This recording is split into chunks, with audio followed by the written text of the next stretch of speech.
Hello, dear students. Let's continue with our path throughout the startup J curve.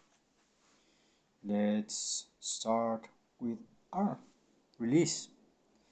Get that damn thing out there. Putting your product in the customer's hands for the first time can be a challenge in more ways than one. Certainly, the task required to create a product and get it ready for the market require time and effort, and all sorts of logistical problems can arise that slow or stop the process. Problems that most entrepreneurs solve relatively quickly and then they move forward. But more insidious issues exist that can delay getting the product into customers' hands. Many times these issues are self-created obstacles. Startup founders refuse to release their products until they add one more feature, or they become psychologically unable to pull the trigger. By and large, entrepreneurs are bold risk takers who want nothing more than to bring their product idea to life. However, they are often the cause of many of the product release delays or related snags.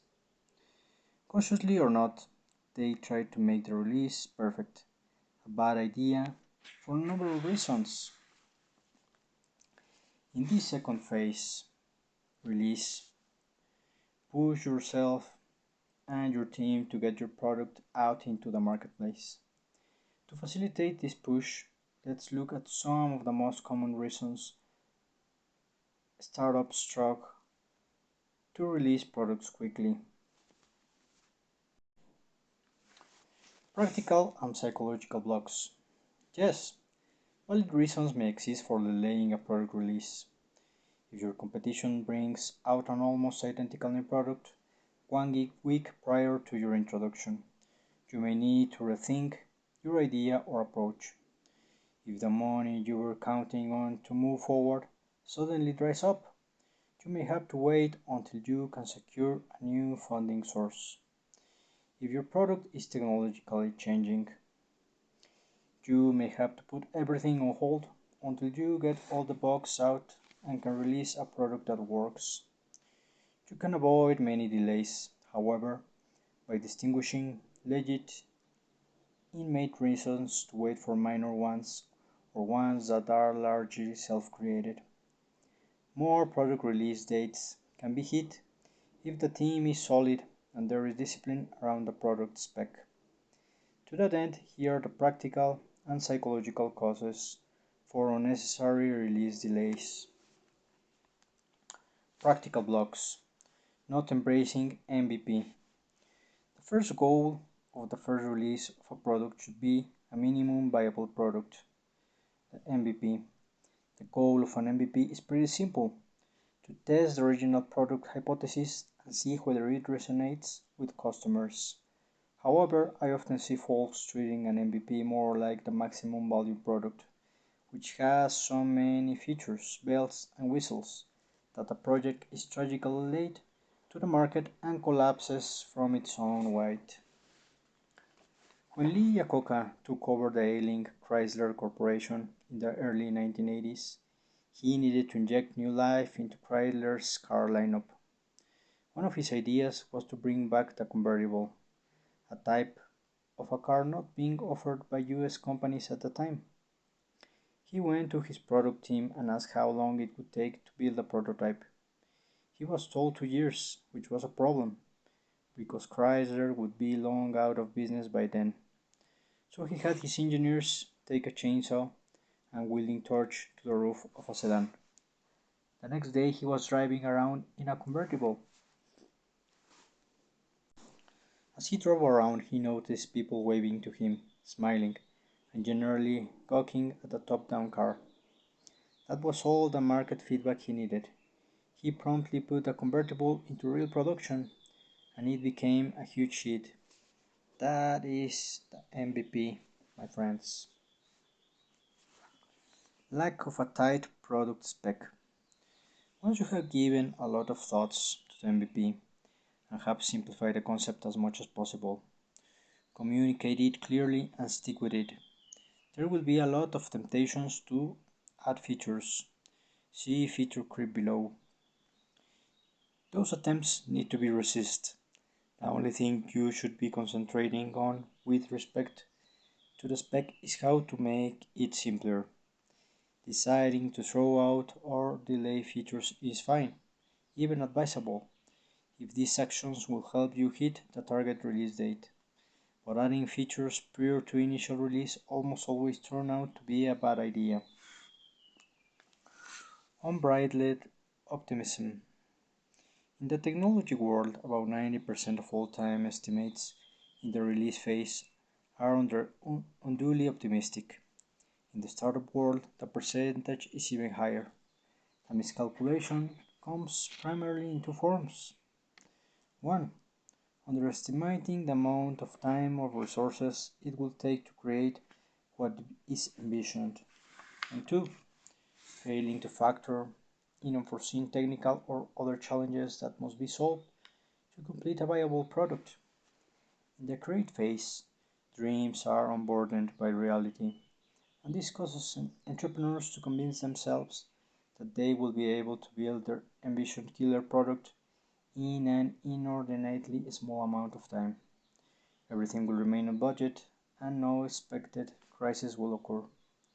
Therefore, when things don't go according to assumptions, the plan starts to come unraveled. The moment the money raised, for example, suddenly doesn't look like enough. When you're preparing to release a product, you want to have realities onboarded by dreams, or at least be able to differentiate the two. Forcing yourself to take a hard, objective look at your situation and ensure that you are tracking to expectations or listening to trust advisors who help you see the realities is a good antidote to unbridled optimism and a way to avoid the delay unwarranted optimism can cause.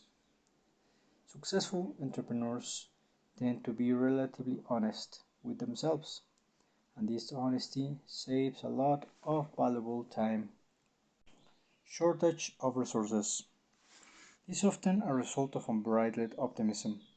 Entrepreneurs believe they have plenty of money, employees, materials, and so on,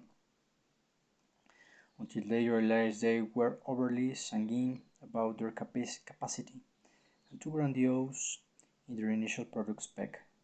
A perceived shortage of resources often results from a lack of commitment to the minimum viable product. You may be giving lip service to the idea of an MVP, but if you take a hard look at the spec, there are probably features that are optional. The same holds true for expenses. If you are low on resources, it's probably because you are wasting some of these resources. When entrepreneurs discover they lack the necessary resources, they are forced to reset and cut features and expenses. Feature creep. You create a number of problems by adding features early on, but as you may expect, the big issue is that they each require additional time to develop and integrate into the product. You may say to yourself, just one more feature and we'll have it. But given that you don't know what features are most important, the marketplace will tell you after you release the product. This reason is specious. The more entrepreneurs fuss and fret over additional features, the more time is wasted with the product sitting on the shelf.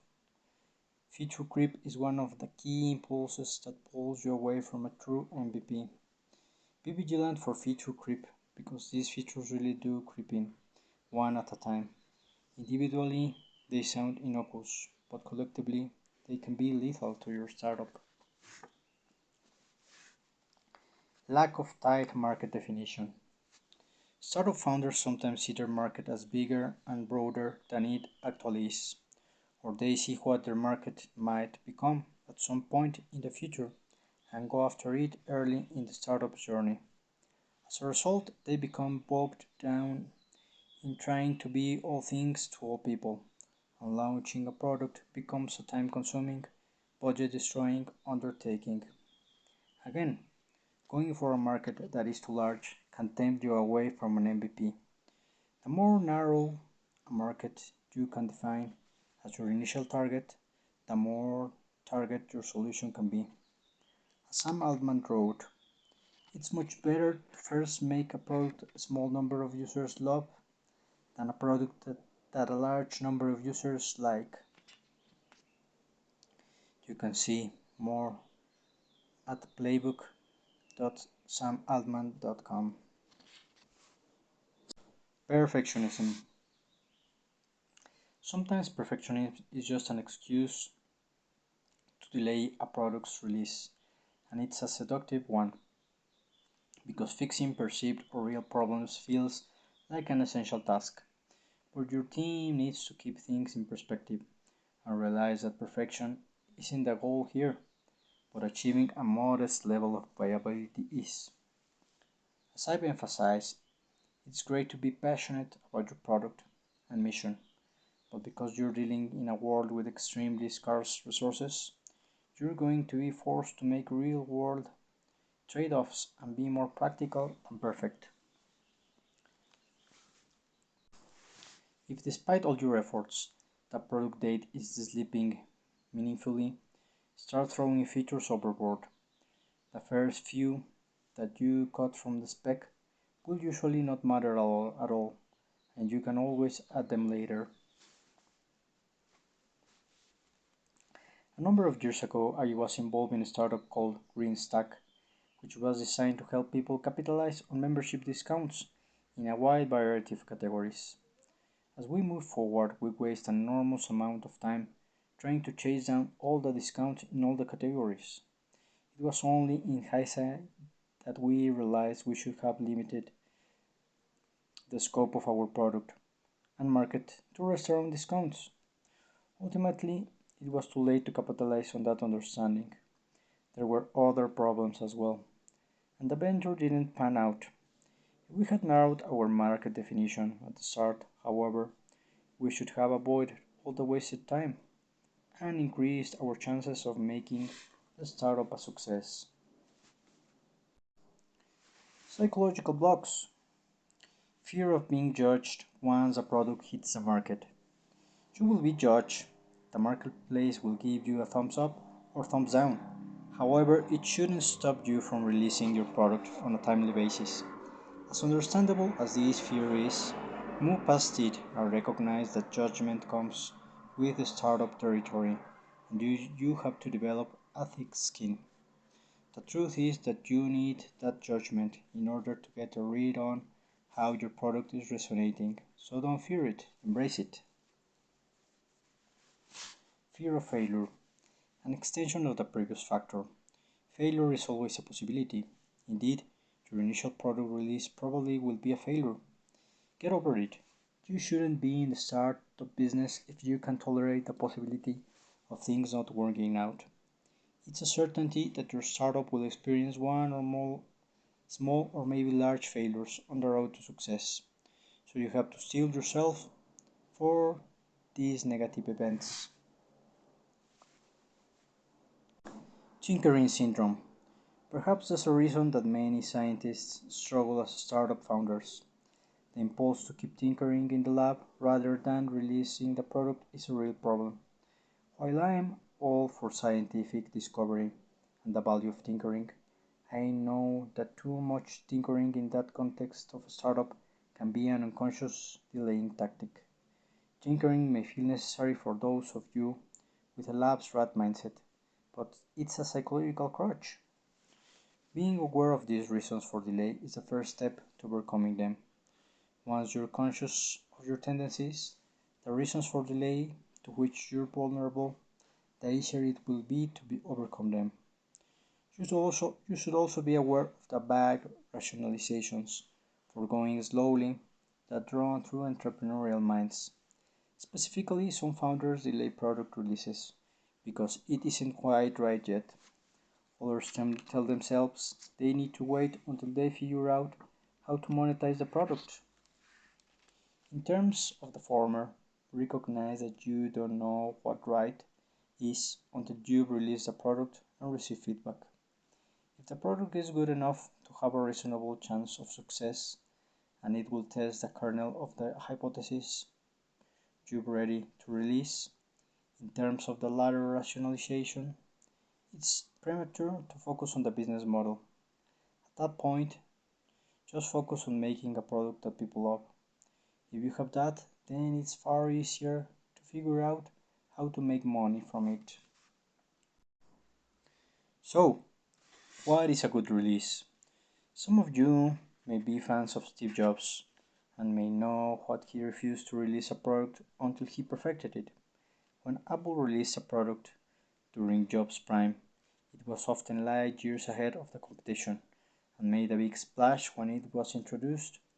But I would argue that most people aren't Steve Jobs and their companies aren't Apple. He represented the exception rather than the rule. In fact, it can be argued that the original Apple computer was an MVP by most definitions. It was cobbled together and far from perfect. Perfectionism has more disadvantages than advantages for most startups.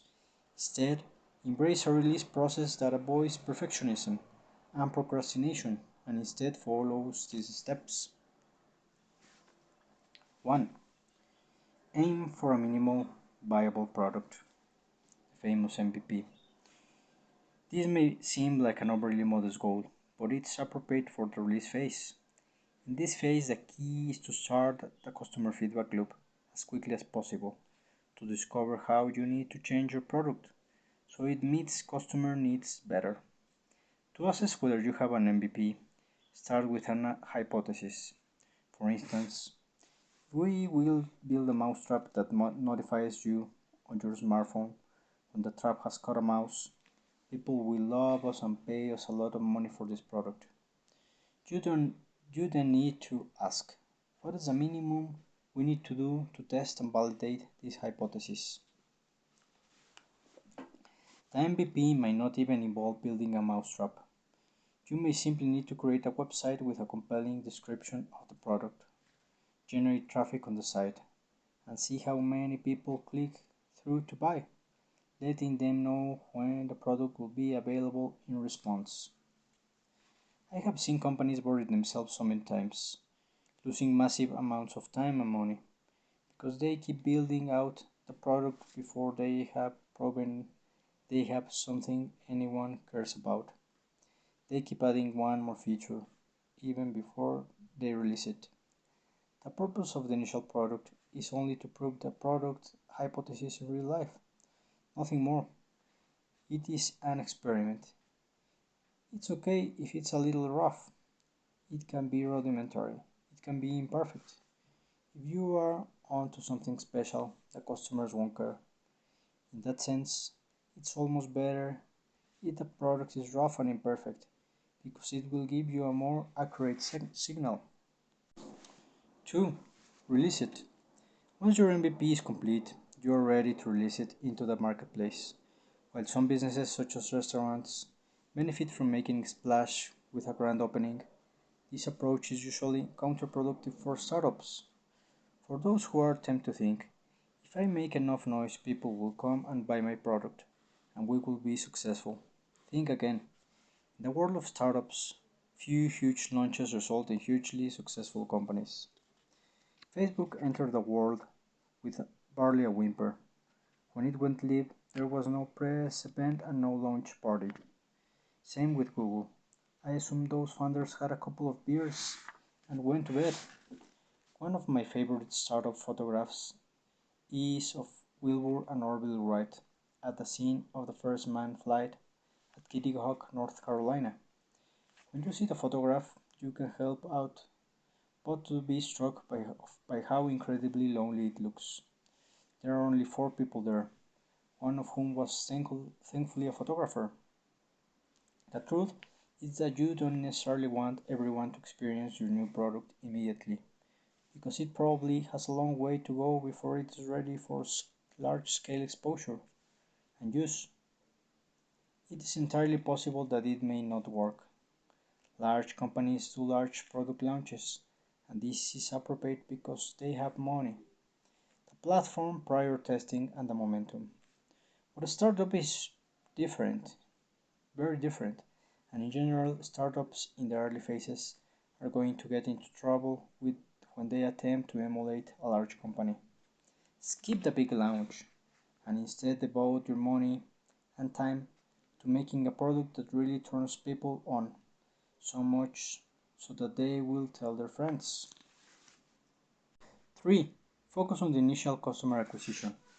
Obtaining customers is hard, and securing your initial customers is even harder. But the primary reason you need customers at this point is not for revenue or profit. That will come later. For now, you need customer feedback first and foremost. So do whatever is required to bring in customers for the purpose of obtaining that feedback.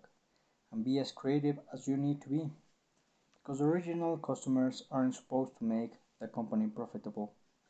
You have a great leeway to do whatever you need to do to get them, including pricing the product low or even making it available for free. Consider following Paul Graham's advice during the phase and do things that don't scale. For instance, the founders of Airbnb recruited customers by going from door to door in Manhattan apartment buildings. Old-fashioned, low-tech approaches are fine here. If you need to overpay for clicks via search engine marketing, that's fine too. Since you are looking for feedback, any face time you can get with customers will be invaluable. Phone calls will be helpful also. If your product focus is a website and the previous suggestions are not practical, then you can run feedback surveys on your site. Facilitate feedback. Solicit feedback by communicating with customers in diverse ways, through customer service as well as through person, phone, email, or online service. You don't want to just engage with your users, you want to over engage with them. Don't worry, they won't get sick of you. Most people love to provide their opinions about products, so capitalize on this tendency. The more data you acquire, the faster you'll spot the customer preference trends and be able to morph your product effectively. A tight feedback loop saves valuable time and money. 5. Listen. Once you have some customers, listen and watch closely for what they like about your product. You are searching for whatever resonates with them. No doubt customers will tell you what's wrong with your product. They tell you what features they don't like or are irrelevant to them. But it's far more important to find out what customers really like about the product, no matter how small. You're going to receive a lot of data. But pay attention to these positives because however small and seemingly trivial, they contain the clues as to what your startup should be, as opposed to what it's supposed to be. Consider what it would look like if you focus your future development efforts on the aspects of the product that people really respond to. Steve Jobs originally received of the Mac as a business computer that was to compete head-to-head with the IBM PC. But this positioning didn't strike a chord with the intended market upon its release. It lacked the memory, hard drive, and software that business required, and most corporations preferred to stick with IBM, which was a safer choice. But what some early customers figured out was that if you combine the Mac's, Apple's laser writer printer, and publishing software such as Aldo's PageMaker, you could suddenly design, preview, and print page layouts complete with text and graphics without using an outside design shop or printer. This activity became known as desktop publishing, and it not saved the Mac from becoming an epic failure. Note that Jobs did not start out by saying, "We are going to build an amazing desktop publishing computer," but it was uniquely qualified for that purpose. And Jobs was astute enough, or perhaps desperate enough, to hear what this was what customers were using it for. When the Mac first came out, I recall that we were just about to start creating the user manual of our first product at Inmark called Market Maker. Since I didn't code, and still don't, it fell to me to produce the user manual. So we immediately seized up the Mac as our publishing platform, and although it was a bit slow and clunky, it did the job at a fraction of what it was going to cost to have a professional printer produce it.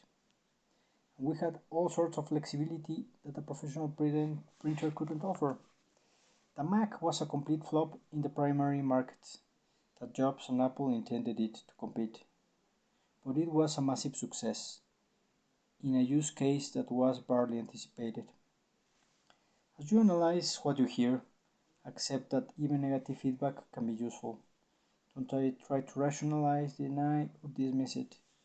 Don't become discouraged and call it quits. My teenage son Peter is a soccer player and sometimes becomes upset when his coach criticizes his playing. I always remind him that his coach criticism is a sign that the coach cares. If he didn't say anything to Peter, his silence would suggest indifference. The same lesson holds true for entrepreneurs. All feedback is valuable and should be mined for nuggets.